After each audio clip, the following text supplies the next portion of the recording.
In a village, there lived a boy named Karan. Karan was brilliant in his studies, and everyone prized his intelligence and sharp mind. But Karan has one big weakness. He didn't use his time wisely. His days were spent playing with friends, gaming on his phone, and indulging in unnecessary chatter. His parents tried many times to explain the value of time to him, but Karan couldn't grasp how precious the time was. He always thought, I have plenty of time. I will do everything later. For now, let one enjoy life.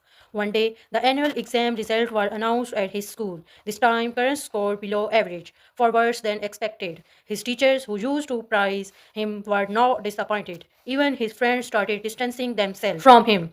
When Karan returned home, he saw his parents look at his scorecard with visible disappointment in his eyes. Karan felt angry at himself, but didn't know how to change his habits. That night, Karan went to his grandfather, who was one of the most respected and wise elder in the village. Sitting by his side, Karan shared his trouble. He said, Grandpa, I don't understand why I failed this time, even though I am a good student. His father listened carefully and smiled, saying, Son, the problem is not that you are not a good student.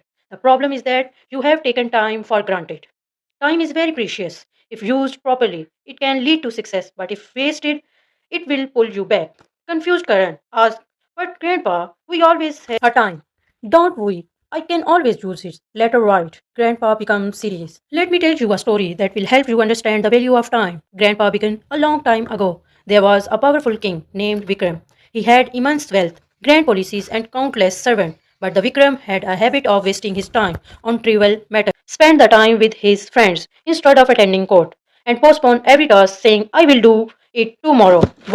One day, a sage visited the king's court. The sage said, Your Majesty, you have everything, but you are wasting your most valuable time. If you don't use it wisely, one day you will regret it deeply. The king laughed and dismissed the sage's warning, saying, I have plenty of time. I can do whatever I want, whenever I want. The sage cautioned him, Don't take time lightly. But the king don't listen. Years passed and the king grew old. His health deteriorated, his kingdom weakened, and his soldier began lost battle. People lost faith in him. It was then that the king realized he has wasted his time on meaningless things. He tried to find the sage to seek his advice, but the sage was nowhere to be found. The king regretted his actions, but time has split away. All his wealth and power couldn't save him. In the end, the king understood that time is the real teacher.